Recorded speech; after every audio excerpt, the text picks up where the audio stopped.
Se a gente quiser atender a demanda do talento, do jovem, a gente vai contra a legislação.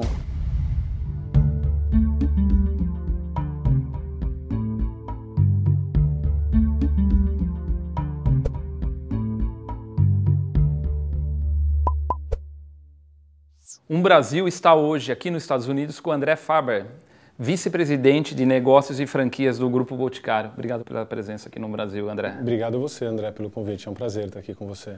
A gente discute muito no Brasil sobre o ambiente de negócios do nosso país e questões de como diminuir a burocracia na relação ambiente privado, ambiente público.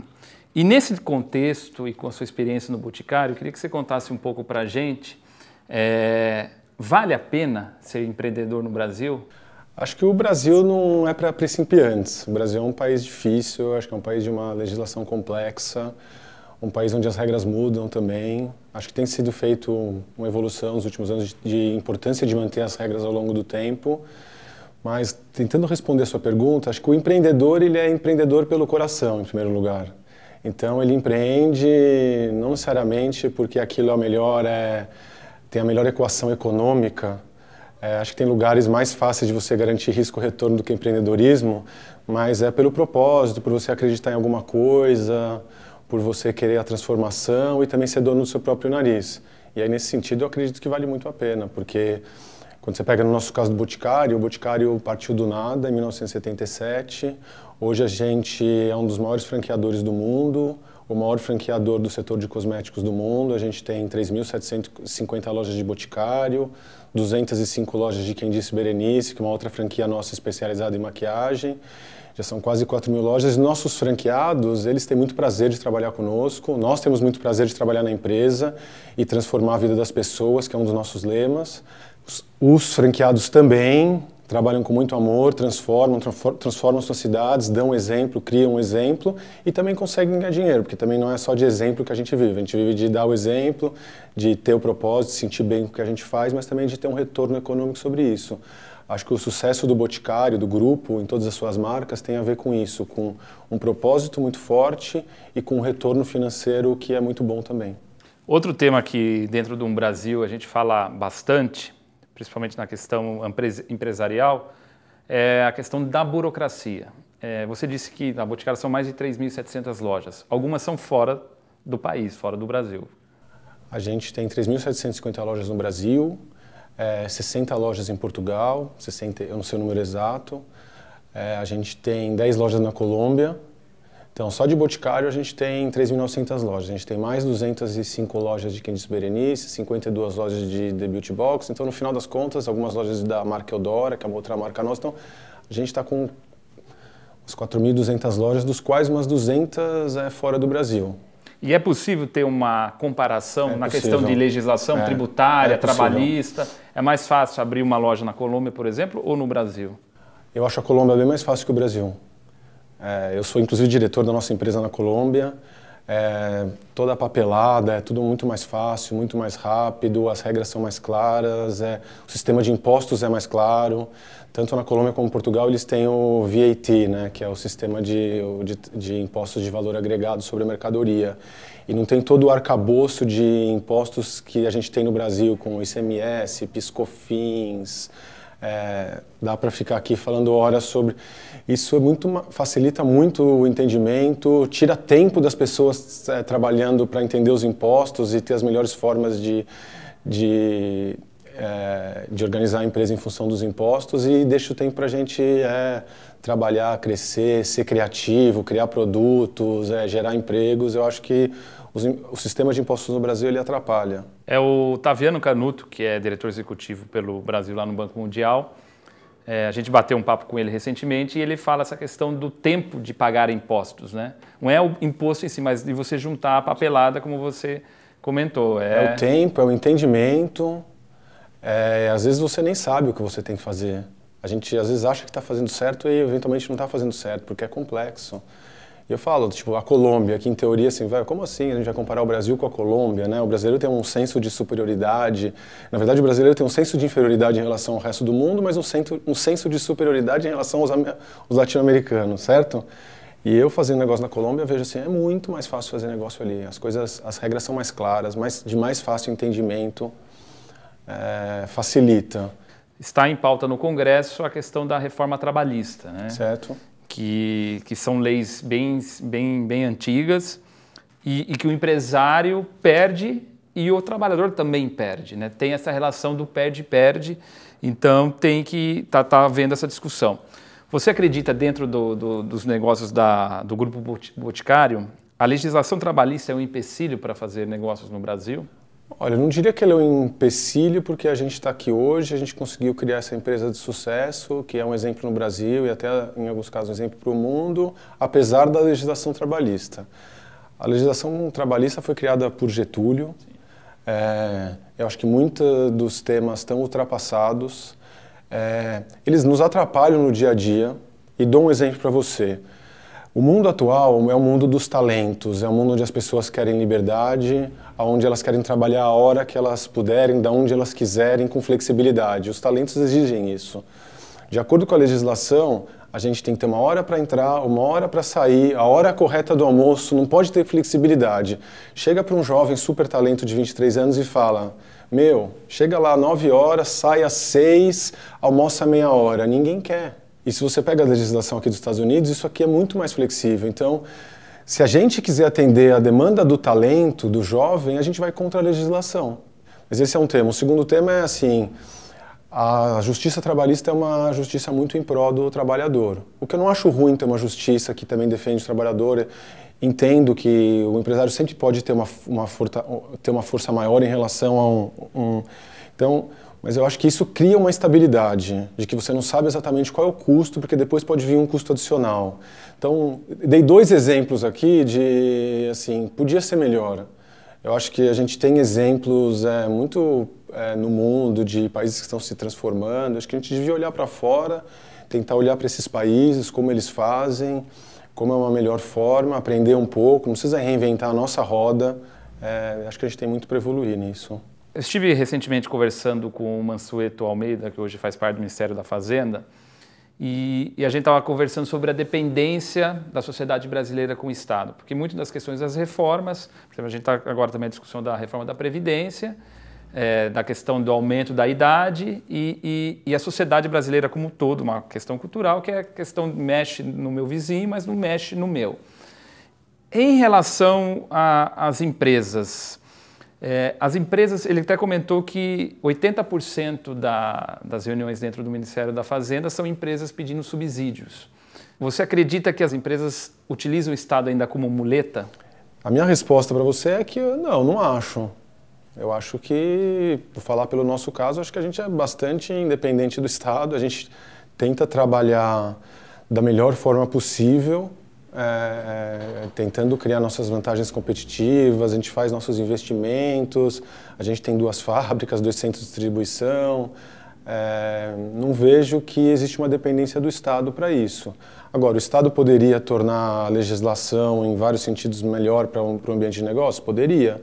E eu acho que também tem o nosso setor, que é um setor de varejo, acho que alguns setores que dependem de financiamento de bancos públicos, que tem mais regulação do setor público, podem ter isso mais do que o nosso setor. Você acha que o empresariado brasileiro como um todo, aí não é especificamente do Grupo Boticário, você acha que ele tem que ter um protagonismo maior dentro do país?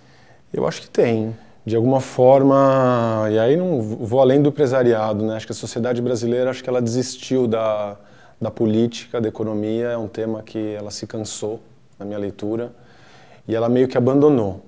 Aí ela abandonou, ela deixou para poucos cuidarem disso e deu no que deu. Então acho que a gente está tendo um momento de as pessoas entenderem que não dá para ser assim, não dá para esquecer quem você votou, não dá para se envolver de alguma forma, porque senão acho que a sociedade não dá certo. E acho que isso vale para o empresariado também. Por alguma razão, que eu não sou especialista disso, eu acho que em outros países o empresariado, como aqui nos Estados Unidos, se envolve mais. Não sei, acho que no Brasil também existe um certo medo, né, de você se aproximar e talvez aquilo te colocar em lugares que você não quer estar. A gente entrou nesse buraco, uma das razões é porque uma boa parte da sociedade desistiu do Brasil. Entrando também um pouco sobre esse assunto, mas falando também de formação profissional, como que o Grupo Boticário trabalha essa capacitação e essa também, digamos, deficiência dos jovens que querem entrar no mercado de trabalho? A gente investe muito em educação corporativa, a gente tem até a universidade corporativa dentro da empresa, com um prédio dedicado, onde está dando muitos cursos. A gente também, perto das nossas fábricas, a gente está desenvolvendo programas junto às comunidades locais para formar mão de obra para nossas fábricas. A gente acabou de inaugurar recentemente uma fábrica perto de Salvador, em Camaçari, e lá acho que a gente está começando a estimular, a se envolver com a comunidade local para fazer isso. A gente também tem uma rede de franqueados grande, e é uma rede que já tem mais de 30 anos e também precisa de formação para poder administrar o negócio. Então a gente também tem um programa junto aos franqueados de formação, que chama um programa de sucessão, que você tem que passar para ele, a gente aplica até uma prova para você, se você é filho, você tem direito à empresa, mas você não pode ser franqueado se você não passar pelo programa de sucessão, que é quase uma universidade com até tese, com banca de avaliação. Então a gente acredita muito nisso, concordo que é um dos grandes problemas do Brasil. Acho que o modelo do Brasil ele não está bem desenhado. A gente investe mais na universidade que na educação básica. Acho que tem que trocar o dinheiro da educação. Se o dinheiro é ilimitado, e eu suponho que o dinheiro seja ilimitado, eu acho que a gente deveria trocar o dinheiro da educação superior para a educação básica, e na educação superior as pessoas deviam pagar, e essa é a minha opinião. Não tinha essa opinião há 20 anos atrás, quando eu fiz a universidade pública, eu achava que isso era um absurdo. E acho que pode ter financiamento do Estado para as pessoas que não podem pagar para fazer universidade. Acho que a gente não tem que abandonar quem tem dinheiro possa estudar. Acho que o Estado devia ter um programa de financiamento, de empréstimo, como outros países têm também. Então acho que é um problemaço aí que, infelizmente, não tenho visto muita evolução, apesar de a gente estar falando nisso há muito tempo. De 2010 a 2014 vocês tiveram um crescimento bem alto, aí veio a crise econômica, o crescimento deu uma retração. Dentro desse contexto da crise econômica, o que você elencaria aí o principal problema que a Boticário enfrentou e essa virada, o que vocês mudaram na questão da dinâmica da gestão do grupo para enfrentar a crise econômica? Então, a gente sempre tem uma visão de muito longo prazo e a gente está sempre investindo em iniciativas que vão gerar resultados de longo prazo. Isso fez com que a gente passasse pela crise econômica de forma muito saudável, porque a gente teve um crescimento muito grande entre 2007 e 2014, o crescimento arrefeceu em 2014, mas como a gente tinha feito muitos investimentos nos anos anteriores, a gente conseguiu colher os frutos desse investimento. Mas, de qualquer forma, eu acho que também crises elas fazem bem para as empresas, para a economia. Ninguém gostaria de ter uma crise, mas você aprende a lidar com os problemas de outra forma. Então, em momentos de bonança, todo mundo cresce, olha pouco a base de custo, olha pouco eficiência. Eu acho que nos últimos anos tem sido anos onde, como o crescimento está menor e a gente continua crescendo, mas ele deixou de ser um crescimento de duplo dígito para um crescimento de dígito simples, a gente tem olhado muito mais para nossas eficiências internas, o que também vai nos tornar melhor para o futuro. Então, eu falo, crise dá para olhar o lado bom de tudo. Crise, acho que a gente fica melhor com crise. Concorrência acirrada, a gente também fica melhor. Ter um bom concorrente deixa a gente melhor, faz a gente nos mover mais rápido. Então, pensar mais. Exato. E a gente se fortalece. Então, é uma pena que algumas empresas estão sofrendo e isso provoca uma crise econômica. No nosso caso, acho que a gente tem uma história, a gente está conseguindo se sair bem e acredito que a gente vai sair mais fortalecido. Existe no Brasil muito a questão do comportamental, do sentimento de pessimismo do brasileiro. Quando você fala em crise, ele já deixa de consumir alguns produtos. Até recentemente vi uma palestra do Carlos Wizard Martins, que tinha aquela franquia de escolas de inglês, e ele enfatizou muito nessa questão do comportamento do brasileiro. A Boticário, o grupo, trabalha com alguma maneira dessa questão do sentimento de pessimismo do brasileiro? A gente estuda muito o consumidor a todo o tempo. Acho que um dos grandes prazeres do nosso trabalho esse entendimento profundo do consumidor, como é que os hábitos do brasileiro e do ser humano estão evoluindo e como é que a gente tem que criar soluções de beleza para isso. Essa é uma boa parte do nosso trabalho. A gente entende que no momento de crise, o consumidor, o bolso fica mais apertadinho e o dinheiro circula menos. E aí também a gente tem que ter estratégias para conseguir mostrar para o consumidor que ele talvez tenha uma solução conosco, que um batom pode gerar essa confiança e gerar uma pequena atitude gostosa durante o dia, mas afeta todo mundo, né? Quando o sentimento está negativo, afeta todo o consumo, todo o investimento. Quem ia comprar casa não compra mais, quem ia comprar carro não compra mais. Alguns setores são muito mais afetados que o setor de beleza, mas acho que todos os setores têm sido afetados por essa crise, porque é uma crise das piores, né? Acho que é a pior crise que a gente já teve na história, pelo menos registrada. E ela tem duas coisas, uma economia se retraindo muito e uma inflação muito alta. Então isso tem um efeito muito negativo, né? Porque as pessoas passaram a ter uma renda muito menor pela economia se contraindo e os preços subiram muito. Muito da temática e das palestras e dos debates aqui da Brasil Conference é a questão da necessidade do diálogo no Brasil, né? Que o Brasil está vivendo uma grande polarização, isso não é só nas redes sociais. O mundo, né? Não é só no Brasil. É o Brexit, é o Trump aqui. Como você vê esse evento que está trazendo nomes de diferentes esferas e lados, pode acontecer aqui nos Estados Unidos e não acontece no Brasil? A gente tem até se discutido muito que aqui é um território neutro, então é possível se dialogar. É uma pergunta mais, acho que no ambiente pessoal, mas acho que vale a pena, até porque você está participando do evento. Sim. Poderia ser feito no Brasil? Acho que talvez poderia. Mas, por outro lado, eu acho que ajuda a fazer aqui, porque quando você coloca as pessoas eu acredito muito, às vezes, quando eu tenho que trabalhar com minhas equipes, de tirar elas do escritório, às vezes tirar elas do país, porque elas se desprendem dos seus preconceitos, ampliam os horizontes, eu brinco, abrem os chakras e tudo fica mais fácil. Então acho que talvez estar aqui ajuda, mas eu também não vejo razão para isso não ter sido feito no Brasil. Acho que é uma iniciativa brilhante dos organizadores aqui, do pessoal de Harvard e MIT, dos brasileiros que estudam aqui.